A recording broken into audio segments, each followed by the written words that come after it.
இந்த நாம் தமிழர் கட்சியோட தேர்தல் அறிக்கை 19ஆம் தேதி ஒரு நாள் முன்னாடி முந்தா நேற்று வெளியிட்டாங்க. அந்த 18ஆம் தேதியை ஒரு சில செய்தி சேனல்கள் பிரேக்கிங் நியூஸ்னு போட்டு பரபரப்பாக அப்படியே மியூசிக்லாம் போட்டு நாம் தமிழர் கட்சியோட தேர்தல் அறிக்கை நாளை வெளியிடப்படும் அப்படின்னு சொல்லிட்டு செய்தி போட்டுக்கிட்டு இருந்தாங்க. இதில் பிரேக்கிங் இருக்குது, இதில் என்ன நம்ம பரபரப்படைய வேண்டியது இருக்குது? ஒரு திமுக தேர்தல் அறிக்கை வெளியிடுது அப்படின்னா அதை பரபரப்பாக கவனிக்கலாம், அதை கவனித்து நோட் பண்ணி வைக்கலாம். நாளைக்கு அவங்க ஆளுங்கட்சியாவோ எதிர்கட்சியாவோ வரும்போது அவங்கக்கிட்ட கேள்வி எழுப்பலாம். அதே போல் ஒரு அதிமுக தேர்தல் அறிக்கை வெளியிடுது அப்படின்னா அதையும் நம்ம கவனிக்கலாம், கவனித்து அவங்கக்கிட்ட கேள்வி எழுப்பலாம். ஏன்னா ஆளுங்கட்சியாக எதிர்கட்சியாக அவங்க இருந்திருக்காங்க, வரப்போகிறாங்க. அதே போல் விடுதலை சிறுத்தைகள் கட்சியோ இன்னும் பிற பிரதான முக்கியமான கட்சிகள், விடுதலை சிறுத்தைகள் கட்சியோ கம்யூனிஸ்ட் கட்சியோ இந்த மாதிரி இடதுசாரிகள் ஒரு தேர்தல் அறிக்கை வெளியிடும்போது அதில் தமிழ்நாட்டின் மாநில உரிமை சார்ந்த விஷயங்கள் என்ன இருக்குது, அவங்க தொலைநோக்கு பார்வையாக தமிழ்நாட்டில் என்ன பிரச்சனைகளை பார்க்குறாங்க, இல்லை தேர்தல் வாக்குறுதிகளாக கூட்டணியில் சேர்ந்து இதை நிறைவேற்றி தரோம் அப்படின்னு என்ன வாக்குறுதியை தராங்க அப்படின்னு அதை கவனித்து நாம் நோட் பண்ணி வைக்கலாம். கட்சி நடத்துகிறதே தோற்க மட்டும்தான், பணம் சம்பாதிக்க மட்டும்தான், அடுத்தவங்களுக்கு சாதக பாதகமாக வேலை செய்கிறதுக்கு மட்டும்தான் அப்படின்னு செயல்பட்டுக்கிட்டு இருக்கிற நாம் தமிழர் கட்சியோட தேர்தல் அறிக்கை என்றைக்கு வெளியிட்டான்னா வெளியிடாமல் போனான்னா அதில் ஒன்றுமே இல்லை. அதே போல் வெறுமனே அவங்க ஆட்சிக்கு வரமாட்டாங்க அப்படிங்கிறதுனால மட்டுமே அவங்க தேர்தல் அறிக்கையை நம்ம புறக்கணிச்சிடலாமா, கண்டுகொள்ளாமல் போயிடலாமா அப்படின்னா அது மட்டும் கிடையாது. அது ஒன்றும் தேர்தல் அறிக்கையெல்லாம் ஒன்றும் கிடையாது. சும்மா அது ஒரு அவங்க ஏதாவது தூங்கி எழுந்திரிச்சு கனவு வந்துருச்சுன்னா அதை நோட் பண்ணி வச்சுக்கிட்டு இது தேர்தல் அறிக்கை அப்படின்றவாங்க. அதே போல் அது ஏதோ இப்போ திடீர்னு இந்த தேர்தலுக்காக இந்த நேரத்தில் 2026 இல்லை 2021 26 வரைக்கும் தமிழ்நாட்டில் ஏற்பட்ட பிரச்சனைகள், இல்லை இன்னும் 5 வருஷத்துக்கு தமிழ்நாட்டுக்கு என்ன முன்னேற்றம் தேவை, என்ன விஷயங்களை விவாதிக்கணும், பேசப்படணும், என்ன விஷயங்கள் நிறைவேற்றப்படணும் அப்படின்னு ஆய்வு செஞ்சு அவங்க ஒரு தேர்தல் அறிக்கை வெளியிட்டிருப்பாங்க. அதனால் அதை கவனிக்கணும், முக்கியமாக கருத்தில் கொள்ளணும் அப்படிங்கிற மாதிரியான தேர்தல் அறிக்கையும் கிடையாது. அவன் கட்சி ஆரம்பித்தப்போ ஒரு புத்தகம் போட்டு பிரிண்ட், அதுவும் பெரிய பெரிய புக்லெட்டாக தான் போட்டுருவாங்க. ஏன்னா 1-2 ஒரு 50-100 இந்த மாதிரியான கொஞ்சமான அறிக்கை இருந்துச்சு அப்படின்னா அதை நம்ம கேள்வி எழுப்பிடுவோம், தொடர்ந்து அதை விவாதம் பண்ணிவிடுவோம். கேள்விகள் நிறைய கேட்கும்போது அதுக்கு பதில் சொல்ல முடியாமல் போயிடும். அப்படிங்கிறதுனால நீங்கள் 10வது தேர்தல் அறிக்கையை குறித்து நீங்கள் கேள்வி கேட்டிங்கன்னா அதை குறித்து நாங்கள் 400வது தேர்தல் அறிக்கையில் விளக்கியிருக்கோம் அப்படிம்பாங்க. 450வது தேர்தல் அறிக்கை குறித்து நீங்கள் கேள்வி கேட்டிங்கன்னா அதை குறித்து நாங்கள் 150வது தேர்தல் அறிக்கையில் விளக்கியிருக்கோம் அப்படின்ட்டுருவாங்க. இப்படி ஏதாவது குழப்பணும் அப்படிங்கிறதுக்காக மட்டுமே ஒரு புக்லெட்டாக போட்டு விட்டுட்டாங்க. அதுவும் இவங்க கட்சி ஆரம்பித்த காலத்தில் அடித்து வச்ச புத்தகம் அது. அவ்வளோதான், அது மாற்றுறதே கிடையாது. வருஷத்தை மட்டும் மாற்றி போட்டுக்கிட்டே அப்படியே ஏதாவது தேர்தல் அறிக்கை. சரி, வருஷத்தை மாற்றலைனாலும் அது வருஷத்தை மட்டும் மாற்றிட்டு வந்தாலும் பரவாயில்ல, அதில் நல்ல ஆக்கப்பூர்வமான விஷயங்கள் இருக்கா அப்படின்னா அப்படியும் ஒரு மண்ணும் கிடையாது. அதில் வெறுமனே மக்களை குழப்புகிற விஷயங்கள் மட்டும்தான் தேர்தல் அறிக்கையில் இடம்பெறும். இப்போது நான் 1-2 விஷயங்களை அதுவும் இல்லாமல் தீவிரமாக இலவச அறிவிப்புகளை அறிவித்து எதிர்த்துக்கிட்டு இருந்த சீமான் அவர் தேர்தல் அறிக்கையில் இலவசங்களை குறிப்பிடுவார். ஆனால் மற்றவங்க நலத்திட்டங்களை மக்களுக்கு அறிவிக்கும் போது அது இலவசங்கள், இது கூட பண்ண முடியாத அளவுக்கு என் மக்களை 50 வருஷமாக வச்சுருந்தது யார், இந்த திராவிட ஆட்சி தானே அப்படின்னு கம்பு சுற்ற வேண்டியது. இப்போ சீமானோட அறிக்கை பழைய அறிக்கை அப்படிங்கிறதுக்கு நான் அந்த தேர்தல் அறிக்கையோட சாம்பிள் மட்டும் படித்து காட்டுறேன் பாருங்கள். சும்மா ஒரு 10 அறிக்கை படித்து காட்டுறேன். அது குறித்து நம்ம விவாதம் பண்ணுவோம். எல்லாத்தையும் நம்ம பேச முடியாது. ஏன்னா வேலை வெட்டி இல்லாமல் அவங்க எழுதி வச்சுருக்கிறதெல்லாம் விவாதம் பண்ணணும்னு ஒன்று அவசியம் கிடையாது. இது ஆளுங்கட்சியும் கிடையாது, ஆளப்போகிற கட்சியும் கிடையாது, எதிர்கட்சியும் கிடையாது, ஒன்றுத்துக்கு உதவாத கட்சி. இருந்தாலும் இவர்கள் மக்களை குழப்பி விட்டுட்டு சில இளைஞர்களை மடைமாற்றம் செய்கிறாங்களே அப்படிங்கிறதுக்காக தான் இதை பேசுகிறோம் நம்ம. இப்போ இது பழைய அறிக்கை, வெறும் வருஷத்தை மட்டும்தான் மாற்றிருக்காங்க அப்படின்னு நம்ம சில தேர்தல் அறிக்கையை நீங்கள் கவனிக்கும் போதே உங்களுக்கு புரிஞ்சிடும். நான் 1-2 படிக்கிறேன் பாருங்கள். லஞ்சம் மற்றும் ஊழலற்ற நேர்மையான கண்டிப்பான அன்பான சர்வாதிகார ஆட்சி முறை அப்படின்னு. இது சீமான் ஒரு வேளை முதலமைச்சர் ஆகி 100 வருஷம் ஆண்டுட்டார் அப்படின்னா கூட 101வது வருஷத்துக்கும் இந்த தேர்தல் அறிக்கையில் இந்த லஞ்சம் ஊழலற்ற ஆட்சி அப்படிங்கிறது பொருந்தும். ஏன்னா ஒரு அரசு கட்டமைப்பு, அரசு எந்திரம், ஒரு சிஸ்டம்குள்ளே நம்ம இருக்கோம் அப்படின்னா சிஸ்டம் அப்படிங்கிறதே ஒரு கரப்டான விஷயம். அரசியல் புரிஞ்சவங்களுக்கு தெளிவாக தெரியும். சிஸ்டம் அப்படிங்கிறதே ஒரு ஊழல் நிறைந்தது தான். அந்த ஊழலுக்காக ஒரு சிஸ்டமை உருவாக்கி வச்சுட்டு அதுக்குள்ளே நான் ஊழலை ஒழிப்பேன் அப்படிங்கிறது மிகப்பெரிய ஏமாற்று வேலை அப்படின்னு தான் சொல்லணும். இன்றைக்கி அரவிந்த் கெஜ்ரிவால் ஊழலை ஒழிக்கிறேன் அப்படின்ட்டு 10 வருஷத்துக்கு மேலே ஆண்டுட்டார். டெல்லியில் ஊழல் இல்லாமல் போயிடுச்சா? ஊழலே சுத்தமாக இல்லையா? ஊழல் அப்படிங்கிற ஒரு விஷயத்தை மையப்படுத்தி யாராவது தேர்தலில் அரசியலுக்கு வராங்க, அதை பிரதானப்படுத்துகிறாங்க அப்படின்னா அவங்க ஏமாத்துக்காரங்க அப்படிங்கிறத மட்டும் நம்ம தெளிவாக புரிஞ்சுக்கலாம். இப்படி சீமானோட இந்த ஊழல் அப்படிங்கிறது வந்து 500 வருஷம் சீமானே ஆட்சி செஞ்சுட்டாலும் கூட அதுக்கப்புறமும் இந்த தேர்தல் அறிக்கை வந்து பொருந்தும். அதன் பிறகு ரயில்வே துறையை மாநில அரசுக்கு கொண்டு வர நடவடிக்கை, அது விற்றுக்கிட்டு தான் இருக்காங்க. நம்ம மோடி அரசு வந்ததுலேருந்து விற்றுக்கிட்டு தான் இருக்காங்க. எனக்கு தெரிஞ்சு ஏதோ ஒரு ஸ்டேஷனுக்கு உட்பட்ட பகுதி கூட தமிழ்நாடு அரசு வாங்கியிருக்குன்னு நினைக்கிறேன். அந்த மாதிரி விற்றுக்கிட்டு தான் இருக்காங்க. தனியார்லாம் வாங்குறாங்க. அதில் என்ன நம்ம கட்டுப்பாட்டுக்கு வர்றது, அதில் என்ன சாத்தியக்கூறு? இப்போ சீமான் இப்படி ஒரு சிலதை அறிவிக்கிறாருல்ல, ஒன்றிய அரசோட கட்டுப்பாட்டில் உள்ளதை தான் மாற்றிடுவேன் அப்படிங்கிற இன்னும் படிக்கும்போது உங்களுக்கு தெரியும். ஆனால் அதுக்கான எந்த வழிமுறையையாவது அவர் விலக்கி பேசியிருக்காரா அப்படிங்கிறது இது வரைக்கும் கிடையாது. அதே போல் அந்த நடவடிக்கைகளுக்கான எந்த ஒரு ஆர்ப்பாட்டத்தையோ போராட்டத்தையோ இது வரைக்கும் களத்தில் எடுத்திருக்காரா அப்படின்னா சீமான் வந்து நிச்சயமாக இது வரைக்கும் கிடையாது. போராட்டமே நடத்தாத கட்சி யாருன்னா நாம் தமிழர் கட்சி தான். இல்லையப்பா அங்கங்கே கூட்டம் போடுறாங்க, எதோ கத்திக்கிட்டு இருக்காங்க அப்படின்னு உங்களுக்கு ஏதாவது தோணுச்சு அப்படின்னா அது வந்து வெறும் ஷூட்டிங்காக பண்ணுறது. பணம் பறிக்க திரள் நிதி, இப்போ அறிக்கை வெளியிட்டது கூட இதுக்கு உடனே அதுக்கு பின்னாடியே திரள் நிதி போடுங்க உறவுகளே அப்படின்னு ஒரு வீடியோ வெளியிட்டாங்க பார்த்தீங்களா, சீமானை பேச வச்சு. அதுதான் அவங்களோட நோக்கம். நீங்கள் பின்னாடி ஒரு கேமரா, முன்னாடி 4 கேமரா, சைடில் 4 கேமரா வச்சு மேலே ஒரு ட்ரோனை பறக்க விட்டு சுற்றி எடுத்து கூட்டத்தை பாரு, மொத்த தமிழ்நாடு என் பின்னாடியே தான் நிற்கிது, அடுத்து நாங்கள் தான் ஆட்சிக்கு வரப்போகிறோம், செலவுக்கு பணம் இல்லாததுனால தான் எங்களால் ஆட்சி பிடிக்க முடியல, தாராளமாக செலவு செய்ய முடிஞ்சால், போஸ்டர் அடிக்க முடிஞ்சால், பரப்புரை செய்ய முடிஞ்சால், பெட்ரோல் போட முடிஞ்சால் நாங்கள் ஆட்சி பிடிச்சி ஈழத்தை வாங்கி இன்னத்துக்கு கோணிப்பையில் மூட்டை கட்டி எடுத்துகிட்டு வந்து இங்கே இறக்கிட்டு இருப்போம் அப்படின்னு பல லட்சக்கணக்கான பேரை ஏமாற்றி திரள் நீதி வாங்கி திருடி தின்னுக்கிட்டு இருக்கானுங்க. அதுக்கான வேலை தானே ஒழிய ஆக்கப்பூர்வமான நடவடிக்கைகளை எடுக்கிறதுக்கான வேலை இல்லை. இப்போ நம்ம அடுத்து வருவோம், நம்ம தொடர்ந்து பேசுவோமே. ரயில்வே துறையை மாநில அரசுக்கு கொண்டு வர நடவடிக்கை, 3 மரம் நட்டு 1 மரம் வெட்டு என சட்டம் கொண்டு வரப்படும். தமிழகத்தில் உச்சநீதிமன்ற கிளை கொண்டு வர நடவடிக்கை எடுக்கப்படும். இதுதான் நம்ம முக்கியம். இது வந்து பழைய அறிக்கை அப்படிங்கிறதுக்கு இது மிக முக்கியமான உதாரணம்.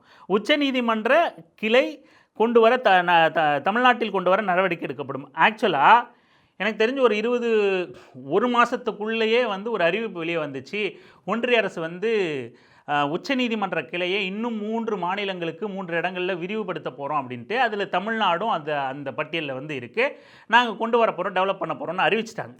இந்த ஒன்றிய அரசோட அறிவிப்பு வர்றதுக்கு முன்னாடி விடுதலை சிறுத்தைகள் கட்சியோட அத்தனை மாநாடுகள்லையும் வந்து தமிழ்நாட்டுக்கு, சென்னைக்கு உச்சநீதிமன்றத்தோட கிளை வேணும் அப்படின்னு எல்லா இடத்துலையும் தீர்மானம் நிறைவேற்றி தீர்மானத்தை கொள்கை விளக்க பொதுக்கூட்டமாக நடத்தி, இந்த மாதிரி அந்த தீர்மானத்தை விளக்க பொதுக்கூட்டங்கள்லாம் நடத்தி மக்கள்கிட்ட தொடர் பிரச்சாரம் மேற்கொண்டுக்கிட்டு இருக்காங்க. இயக்கங்களும் இதை தொடர்ந்து முன்னெடுத்துக்கிட்டு இருக்கு. ஆனால் அது எதுவுமே தெரியாது. இப்போ ஒருவேளை இந்த செய்தி தெரிஞ்சிருந்தா இவங்க இந்த உச்சநீதிமன்ற இல்லைன்னா இவங்க வேற ஒரு திருட்டுத்தனம் பண்ணியிருக்கலாம்.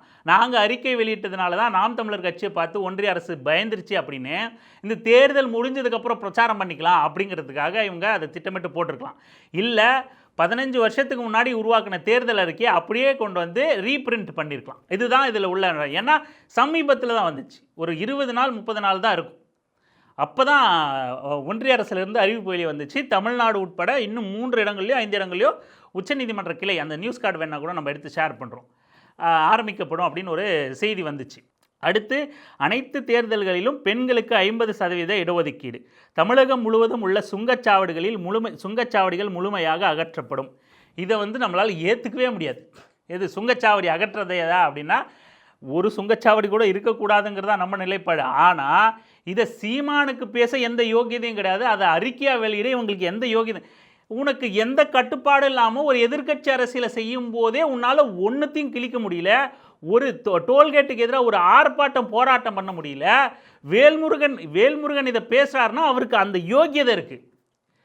ஒரு தமிழ்நாடு தழுவியில் மிக குறைந்த எண்ணிக்கையில், அதாவது கம்பேர் டு நாம் தமிழர் கட்சி, அவங்க வந்து தமிழ்நாடு தழுவிய அளவில் கட்சி நடத்தினாலும் கூட அந்தளவுக்கான இளைஞர் படை வந்து வேல்முருகன் அவர்களுக்கு இல்லை.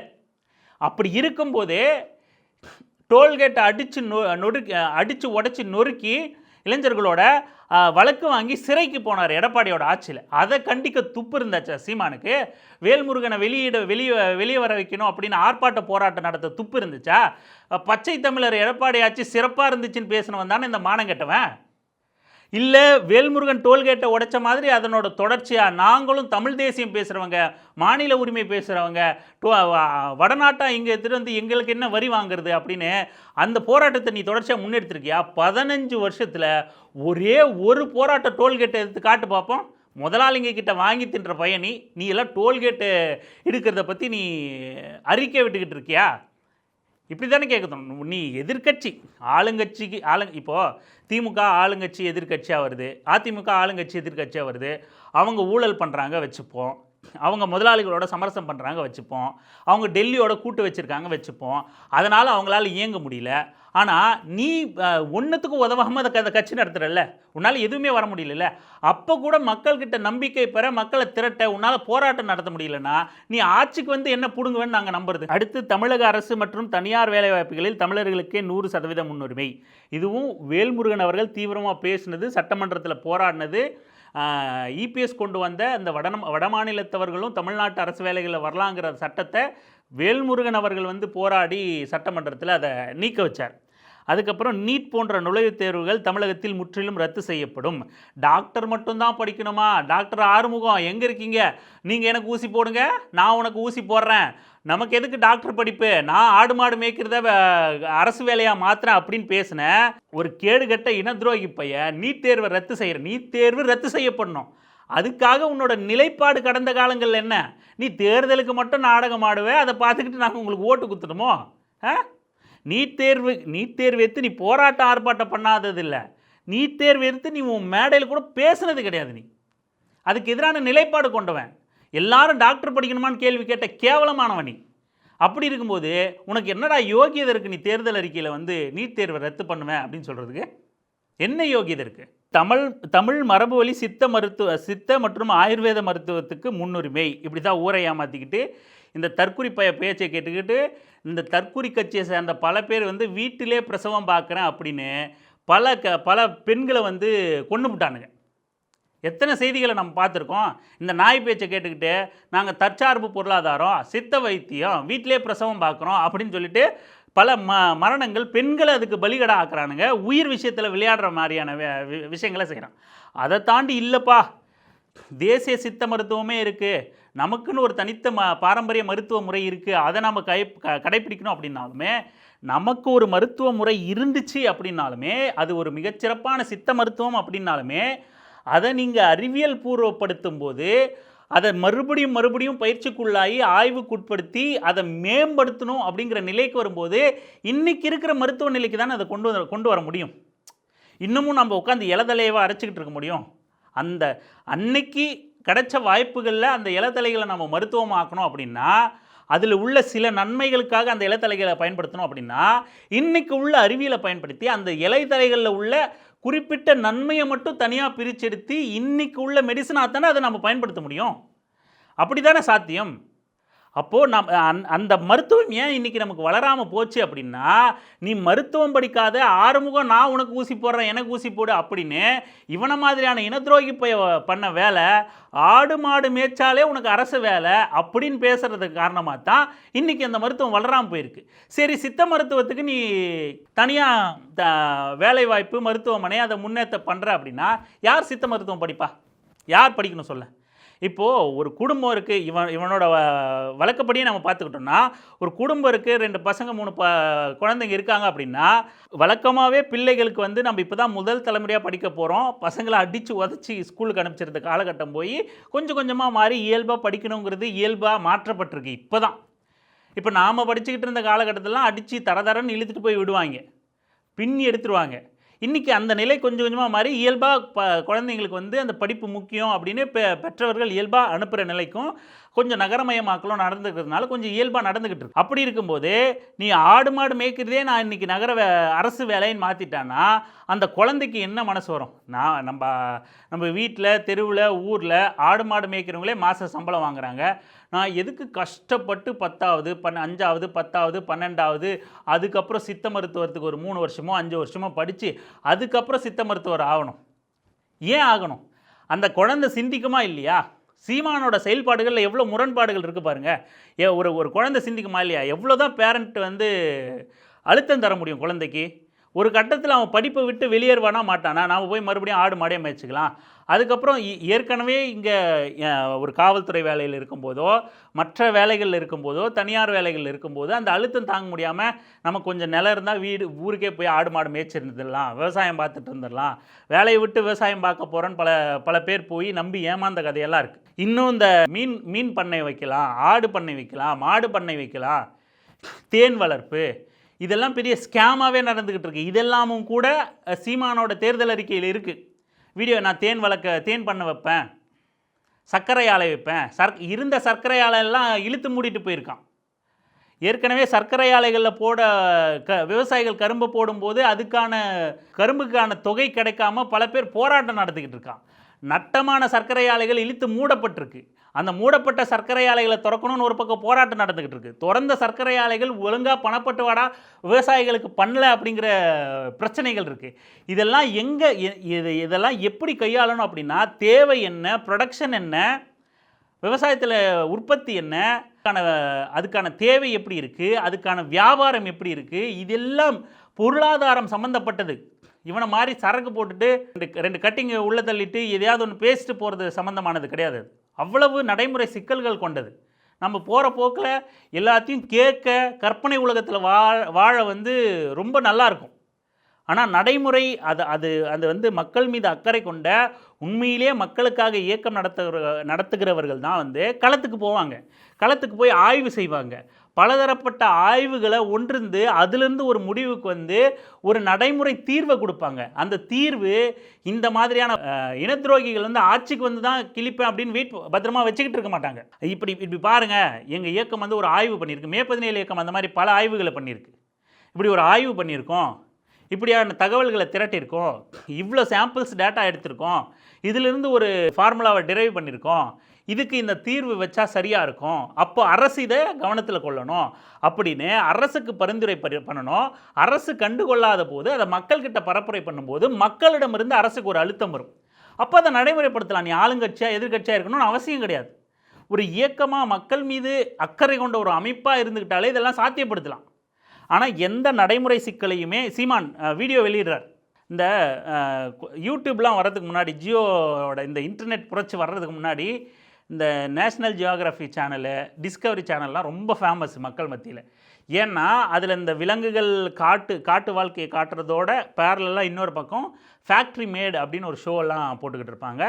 எப்படி பொருட்கள் உற்பத்தி ஆகுது, எப்படி ஃபேக்ட்ரி ரன் ஆகுது அப்படிங்கிற வீடியோலாம் எடுத்து போட்டு இந்த பொருள் இப்படி தான் உற்பத்தி ஆகுது, இத்தனை ப்ராசஸ் இருக்குது அப்படின்னு காமிச்சிக்கிட்டு இருப்பாங்க. அந்த மாதிரி இன்றைக்கி யூடியூப் வந்த பிறகு அந்த மாதிரி பல வீடியோக்கள் யூடியூப் தளத்தில் இருக்குது. ஒரு வாழை நார் எடுக்கிறது, ஒரு வாழையோட கம்ப்ளீட் அந்த வாழை பொருட்களை ஒரு ஃபேக்ட்ரி எப்படி பயன்படுத்துது அப்படிங்கிற வீடியோவோ, ஒரு கரும்பு எப்படி பயன்படுத்தப்படுது அப்படிங்கிற வீடியோவோ, இன்னும் பல்வேறு மூங்கிலோ பல்வேறு வீடியோக்கள் கிடக்குது. அந்த மாதிரி அங்கங்கிருந்து 4 துண்டு வீடியோக்களை எடுத்துகிட்டு இங்கே பார், நான் வந்தால் வாழையிலேருந்து வாழைப்பழம், சிப்ஸ், வாழை மட்டை தட்டு, அதுக்கப்புறம் வாழையிலேயே வேட்டி தயாரிப்பேன் அப்படின்னு. இவர் போடுறது ஃபுல்லாக வெளிநாட்டு ஜீன்ஸ், குடும்பமே வெளிநாட்டு ஆடை, அடிடாஸு, இந்த மாதிரி பல பிராண்டுகள் இருக்குது. நமக்கெல்லாம் கூட அந்த பேர் தெரியல. அவ்வளவு பிராண்டடான எப்படி Modi make in India, made in India பேசிட்டு அவர் பயன்படுத்துகிற அத்தனை பொருட்களும் வெளிநாட்டு பொருட்களாக இருக்கோ, அதுபோல தான் இந்த தற்கூரி தற்சார்புன்னு பேசிட்டு பயன்படுத்துறது மொத்தம் வெளிநாட்டு பொருள். இந்த தண்டை பாருங்க எப்படி எடுத்து போறாங்க. இது தனி, இது தொழிற்சாலை, இது தனி, பழம், காய், உணவுக்கு பழங்கள் தனி, ஏற்றுமதி அது தனி. இந்த தண்டு இந்த வாழை உங்களுக்கு தெரியவில்லை, சிப்ஸ் அது தயாரிக்கிறது. இதை எடுத்துட்டு போய் சாப்பிட்ற தட்டு, இந்த தட்டு பாருங்க பிளாஸ்டிக் ஒழிச்சிடும், இந்த தட்டு வந்துருது. இங்கே ஏற்கனவே நடைமுறையில் உள்ள சில விஷயங்களை எடுத்துகிட்டு அந்த வீடியோ கிளிப்புகள் எடுத்துகிட்டு இது ஏதோ இவனுங்க புரட்சி பண்ணி புதுசாக யோசித்து கலாய்வு பண்ண மாதிரி எடுத்துகிட்டு போட்டுட்டு நான் இதை பண்ணிவிடுவேன். வேர்க்கடலைக்கு பக்கத்தில் செக்கு ஆட்டுற ஆலைக்கு பக்கத்தில் கடலை பருப்பி செய்கிற ஆலை, அதுக்கப்புறம் புண்ணாக்கு, அதை உரமாப்பேன், அதை உணவாக்குவேன், ஆடு மாடு வளர்ப்பேன் அப்படின்னு சொல்லிட்டு அப்படியே கேட்கும்போது சதுரங்கப்பட டயலாக் மாதிரி யாரா அவன் இப்படி பேசுகிறான் அப்படிங்கிற மாதிரி இருக்கும் நமக்கு. ஆனால் எதார்த்தத்துக்கு இப்போ வேர்க்கடலை எடுத்துப்போமே, வேர்க்கடலை வீடியோ போட்டு பேசுகிறான். கடலை எண்ணெய் தயாரிக்கிறோம், அது ஒரு தொழிற்சாலை. பிறகு கடலை மிட்டாய் தயாரிக்கிறோம், அங்கே பக்கத்துலேயே ஒரு தொழிற்சாலை. கடலை புண்ணாக்கு தயாரிக்கிறோம், என் மாட்டு பண்ணைக்கு தீவனம், ஆட்டுக்கு தீவனம், நிலத்துக்கு உரம். வேளாண் பண்ணை நானே வச்சுருக்கேனே, போட்டுருவேன், அங்கே ஒண்டி போட்டுருவேன். வேர்க்கடலை பக்கத்தில் செக்கு ஃபேக்ட்ரி வைப்பானா, அதுக்கு பக்கத்தில் கடலை பருப்பி செய்கிற ஃபேக்ட்ரி வைப்பானா. இப்போ நீங்கள் வேர்க்கடலையை கடலை பருப்பி செய்ய கொடுப்பியா, இல்லை எண்ணெய் தயாரிக்க கொடுப்பியா? கடலை பருப்பிக்கு நீ வேர்க்கடலையை கொடுத்துட்டீன்னா அதை டிபெண்ட் பண்ணி இப்போ கடலை புண்ணாக்க வச்சு டிபெண்ட் பண்ணி ஆடு மாடு உரம் தயாரிப்புங்கிறல்ல, அதனோட தேவைகளை எப்படி பூர்த்தி செய்வேன்? எவ்வளவோ நடைமுறை சிக்கல் இருக்குது. ஏற்கனவே இதெல்லாம் நடைமுறைகளில் வேறு இருக்குது. இது வந்து ஏதோ புது கண்டுபிடிப்புகள்லாம் இல்லை.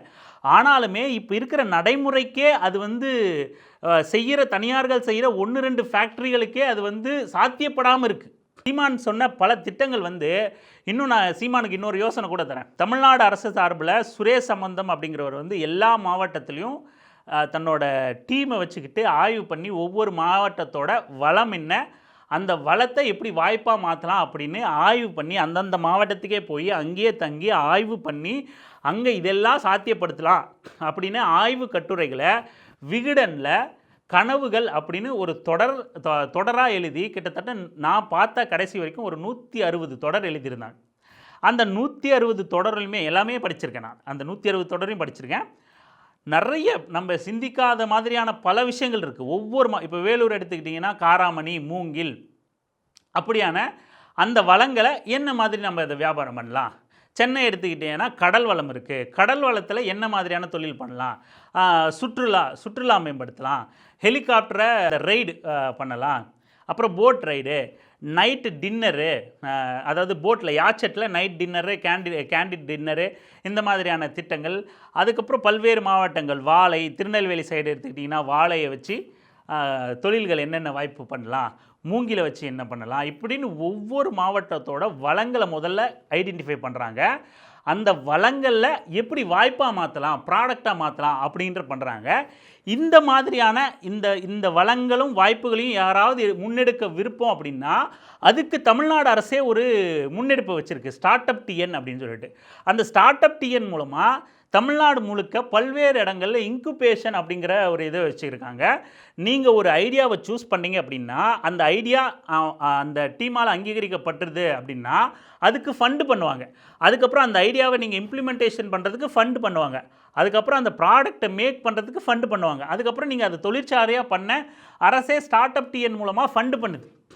இப்படி பல்வேறு விஷயங்கள் ஏற்கனவே நடந்துக்கிட்டு தான் இருக்குது. ஏற்கனவே சீமான் காட்டின படம் மட்டும் இல்லை, இதை விட 100கணக்கான வளமும் வாய்ப்புகளையும் ஏற்கனவே அரசு சார்பில் ஆய்வு செய்யப்பட்டு இளைஞர்கள்கிட்ட கொண்டு சேர்க்கப்பட்டுக்கிட்டு இருக்கு. ஆனால் அதையே ஒரு அரசு பிரதானமாக எடுத்து இந்தா வச்சுக்க, நானே ஃபேக்ட்ரி ஓப்பன் பண்ணுறேன், நானே பொருளை தயாரிச்சிடுறேன், நானே பொருளை விற்றுக்கிறேன் அப்படின்லாம் சொல்ல முடியாது, செய்ய முடியாது. இப்படி ஒரு வாய்ப்பை இளைஞர்களுக்கு காட்ட முடியும். அந்த எடுக்கிற எல்லா வாய்ப்புமே வெற்றி அடையுமான்னு சொல்ல முடியாது. மக்களால் ஏற்கப்படுமா, மக்களால் விரும்பப்படுமான்னு சொல்ல முடியாது.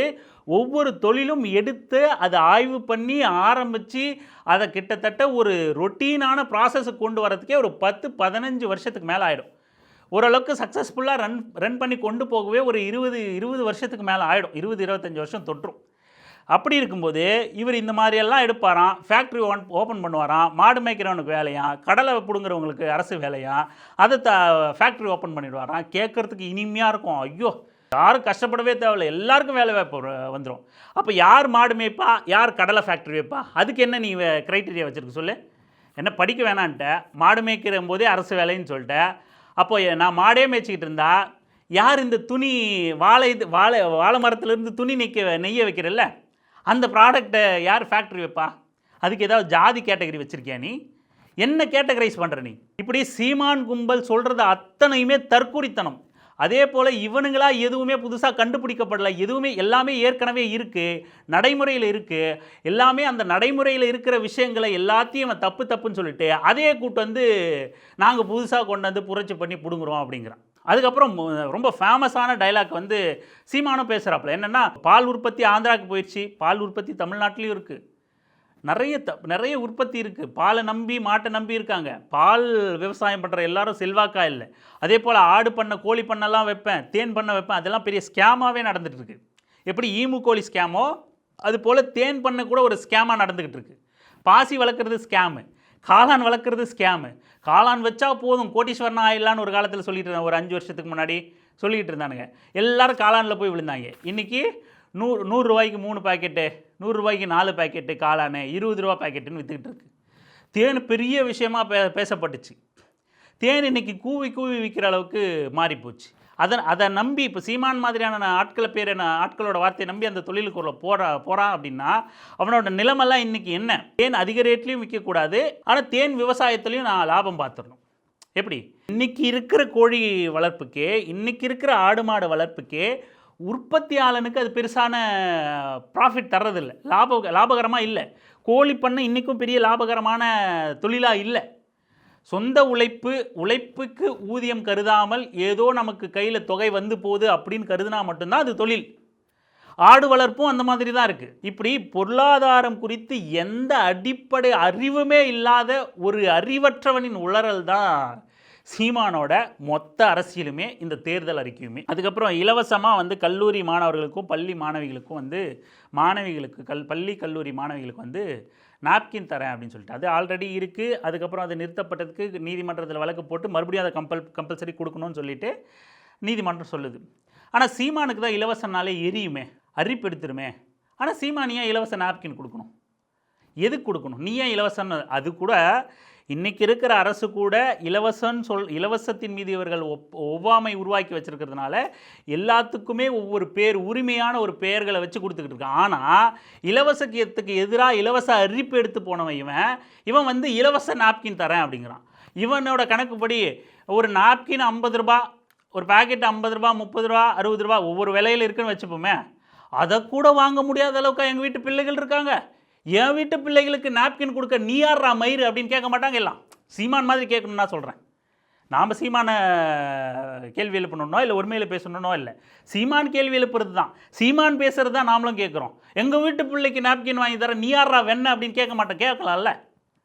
ஏற்கனவே இருக்கிற எல்லாத்தையும் குறை சொல்லிவிட்டு நீயும் அதையே தான் பெரிய புரட்சி மயிறு மாதிரி பேசுனாக்கா நீ யாரை ஏமாற்ற அரசியல் பண்ணிக்கிட்டு இருக்க? அதுக்கப்புறம் தூய்மை பணியாளர்கள் இனி தூய்மை பொறியாளர்கள்னு அறிவிக்கப்பட்டுருவாங்களாம். ஏற்கனவே துப்புரவு பணியாளர்கள்னு அறிவிக்கப்பட்டிருந்துச்சு. அதனோட உண்மையான அர்த்தம் அது கொச்சைப்படுத்துறதா இல்லைனாலும் கூட அது அந்த பேச்சு வழக்கில் துப்புரவு அப்படின்னு சொல்லும்போது அது கொஞ்சம் ஆக்வர்டாக இருக்குது அப்படின்னு சொல்லிட்டு இன்றைக்கு இருக்கிற அரசு அதை தூய்மை பணியாளர் அப்படிங்கிற பேரை மாற்றினாங்க. தூய்மை பணியாளர் பேர் அதோடு நம்ம நிறுத்திடணும்.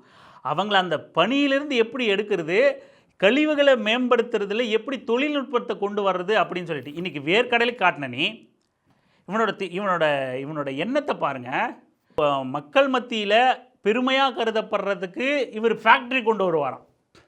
இப்போ விவசாயம் என்ன கேட்டால் விவசாயமே அது ஒரு கொடுமையான கேவலமான, விவசாயத்தை விட்டு வெளியேறணும் எல்லாரும். அது ஒரு கேவலமான வேலை. அப்படி ஒரு கொடூரமான மனித உழைப்பை உறிஞ்சக்கூடிய வேலை ஒன்றும் கிடையாது. அதை ஊக்குவிக்கிறது ரொம்ப ஆபத்தான ஒரு விஷயம். ஆனால் இவனோட நிலைப்பாடு பாருங்கள். விவசாயம் இங்கே சமூகத்தில் பெருமையாக பார்க்கப்படுது. நில உடைமையாளர்கள் ஒரு சமூகத்தை சார்ந்தவங்களாக இருக்காங்க. அவங்களுக்கு ஒரு சாதி அடையாளம் இருக்குது. அவங்கள கவர்றதுக்காக நீ வேர்க்கடலைக்கு வேர்க்கடலை ஃபேக்ட்ரி வச்சு தரேன், வாழைக்கு வாழை ஃபேக்ட்ரி வச்சு தரேன், கரும்புக்கு கரும்பு ஃபேக்ட்ரி வச்சு தரேன் அப்படின்னு சொன்ன இவன் தூய்மை பணியாளர்களுக்கு பேரை மாற்றி தரேன் அப்படின்றான். தூய்மை பணியாளர்களுக்கு தொழில்நுட்பத்தை புகுத்த முடியாதா? அவங்கள அந்த வாழ்க்கையிலேருந்து வெளியேற்றணும்னு உனக்கு தோணலையா? அதை எந்திரமயமாக்கணும்னு தோணலையா? கொஞ்சம் கொஞ்சமாக அவங்களுக்கு அதிலிருந்து மாற்று வாழ்வாதாரத்துக்கு திருப்பணும்னு உனக்கு தோணலையா? அதுக்கு அறிக்கை இவனோட ஜாதி புத்தி பாருங்கள், ஜாதி வெறி பாருங்கள். விவசாயத்துக்கு ஃபேக்ட்ரி, தூய்மை பணியாளர்களுக்கு பெயர் மாற்றம், தூய்மை பொறியாளர்கள். யாராவது கேட்டாங்களா உன்னை? அறிவு இருக்கா கொஞ்சமாச்சும்? தூய்மை அவங்க என்ன என்ஜினியர்ஸ் அவங்க? அதுக்கப்புறம் இன்னும் சொல்லணுன்னா சொல்லிகிட்டே போகலாம். ஆனால் 1-2 மட்டும் நான் சொல்லி முடிச்சுக்கிறேன். மீனவர்களுக்கு இலவச வீடு கட்டித்தரப்படுமா? இலவசம் அப்படிங்கிற வார்த்தையோடு தான் அவங்களோட அறிக்கை வருது. சீமான் பாணியிலே சொல்லணும் அப்படின்னா நீ யார் எங்களுக்கு இலவசத்தை கொடுக்க அப்படின்னு சீமான் கேட்ட கேள்வியை சீமானுக்கு நம்ம திருப்பி கேட்கலாம். அதுக்கப்புறம் கச்சத்தீவு மீட்கப்படும்னு உருட்டிருக்காப்புல. அதுக்கான வழிமுறை நெய்தல் படையில் ஏதாவது போவாரான்னு தெரியல. அடுத்து ரொம்ப முக்கியமான சில விஷயங்கள் என்ன அப்படின்னா, தமிழ்நாட்டில் 5 தலைநகரங்கள் பாலியல் குற்றவாளிகளை சுட்டு கொன்னுடுவேன், இடஒதுக்கீடு ரத்து செய்யப்படும், அதுக்கப்புறம் அரசு ஊழியர்களோட குழந்தைகள் அரசு பள்ளியில் படிக்க கட்டாயம். இது ஏதாவது இது வரைக்கும் சீமான் செஞ்சுருக்காரா அப்படின்னு மட்டும் நீங்கள் சீமானை கேட்டுருங்க. அரசு ஊழியர்களோட குழந்தைகள் அரசு பள்ளியில் படிக்கணும் அப்படின்னா உன் புள்ள ஏன் அமெரிக்கன் ஸ்கூலில் படிக்குது? என்ன தேவை இருக்குது? அதுக்கு இங்கே தமிழ் வழியில் கல்வி இல்லை, தரமான பள்ளிக்கூடங்கள் இல்லை அப்படின்னு சீமான் உருட்டினா வாயிலே மிதிங்க. இங்கே அரசு பள்ளிகள் அத்தனையிலையும் தமிழ் வழி கல்வி இருக்குது. அதோட தரமான ஆயிரக்கணக்கான அரசு பள்ளிகள் இருக்குது. அதோட ஒருவேளை சீமான் பேச்சுப்படியே தரம் இல்லாமல் அரசு பள்ளி இருக்குது அப்படின்னா, ஒரு உதாரணத்துக்கு சீமான் எடுத்துகிட்டு போய் அவங்க பிள்ளைகளை ஒரு அரசு பள்ளியில் சேர்க்குறாருன்னு வச்சுங்களேன். ஒரு அரசியல்வாதியோட பிள்ளை தமிழ்நாட்டில் அவர் பேசினா தமிழ்நாடு முழுக்க கவனம் பெறக்கூடிய ஒரு அரசியல்வாதி அவர் பிள்ளை இங்கே படிக்குது அப்படின்னா, அந்த பள்ளிக்கூடத்துக்கு கூடுதல் கவனம் செலுத்துவாங்களா இல்லையா? அந்த பள்ளியோட உள்கட்டமைப்பு மேம்படுத்தப்படுமா இல்லையா? சீமான் பிள்ளையால் அங்கே படிக்கிற மற்ற அரசு பிள்ளைகளும் நன்மை பெறுமா இல்லையா? குறைஞ்சபட்சம் அதையாக செய்யணும்ல. நீங்கள் ஆட்சிக்கு வந்து மற்றதெல்லாம் கூட கழட்டுங்க. ஆட்சிக்கு வந்த பிறகு ஆட்சிக்கு வர்றதுக்கு முன்னாடி குறைஞ்சபட்சம் ஒரு பள்ளியை உங்களால் மாற்ற முடியும்ல. ஆனால் அதை விட்டுட்டு ஏன் நீ அமெரிக்கன் ஸ்கூலில் படிக்க வைக்கிற? இடஒதுக்கீடு ரத்து செஞ்சிருவாராம். ரத்து செய்வார்னா இடஒதுக்கீடு முறை மாற்றி அமைக்கப்பட்டு தமிழர்களுக்கு முன்னுரிமை அளிக்கப்படுமா? தமிழர்களுக்கு தான் தமிழ்நாட்டில் இடஒதுக்கீடு. அப்புறம் என்ன நீ தமிழர்களுக்கு மாற்றி அமைக்க? இதுக்கு என்ன காரணம் அப்படின்னா, இது நீங்கள் மேலோட்டமாக பார்த்தீங்கன்னா அது தெலுங்கு அரிப்பில் பேசுகிறான் அப்படின்லாம் கிடையாது. பார்ப்பன கட்டப்பாறையாக பேசிக்கிட்டு இருக்கான்.